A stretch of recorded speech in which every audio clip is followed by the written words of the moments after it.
ariko se Karo uyu ni umuntu uri kwanga kwitaba? Hoya ni inka ndi kwanga kwitaba.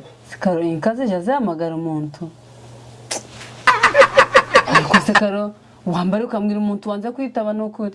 Akuse Mukamuso kundi kubona ufashe uburoso ugiye koza amenyo ukandika koko. Ninde se ngiye koza amenyo? Hanyuma se ubwo buroso ugiye kumuhingisha ra? Ngiye kubutekesha. Ariko Karo tushobora kumwira umuntu uri guhamagara kubanza kwitaba n'ukuri.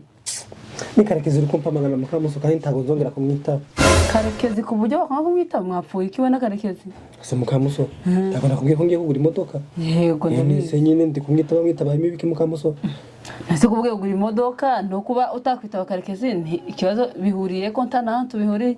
Akuse Mukamuso kankubaze Karekezi ko namuhamagaraga cyangwa mwitaba kugira ngo aze amperi ifite kubise ko ntamodoka twagiraga atujana ahantu hose mu masoko ahantu hose nzongera kumwitaba ngo bigende gute ko ngiye kugura imodoka yanje. Kuja wihenura we ariko wiheniye ko kuba ugiye kugura imodoka tushaka kunga kwitaba Karekezi mwakuranye mwabanye ubuzima bwose mugasangira ugiye kujana no muca amazi ngo rwagoze imodoka yawe. Mukamuso ko twakoranye tugasangira ko atigeze mpamagara nta modoka mfite ubu ngubu natekereje kuyigura akariko atangiye kumpamagara. Ariko Karo uza wiyenza Karekezi murahorana ati mura mupange ama business yose ibintu byose aja bipangana na gafisi rero nanje mfite abandi nzambipangana nabo Mukamuso. Nyamara uzombwira uza wihenura. Akose nukiyenura iki Mukamuso nimba service umuntu wamushakaga uzirangiye ndakomeza kumwitaba muhamagara ngo bigende gute koko. None se undi ganda kugura imodoka n'ijyari umuntu ndaja kuyigura. Ariko se undi Karo kuwe kuvuga ucyo wafite amafaranga yo kugura imodoka. Ako Mukamuso uzi ko ujunde bakagira ngo sinde umunyabwenge Mukamuso.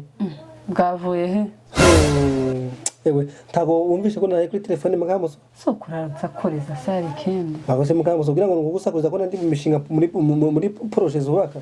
Zire. Kangiza. Urahora uko umuntu umva Mukamuso niko tubyagende nijoro. Uraza wumvishe ndi maso. Ndageza mu gitondo saa 10 nari kiri kuri telefone. Nyine wari mu biki? Mukamuso nandi kuvugana n'umupfumu. Gaho nyagasani mu izina rya Yesu. Ariko uvuga ibiki we n'umupfumu? Mukamuso iturije ubu ngubu yamaze kunyohereza imiti. Tugiye kuyisiga. Kigera hara ku rugata rw'imodoka. Abazungu barankunda bazimpera ubu ndazana imodoka kicumanga urabona ziparisa. Izina rya Yesu.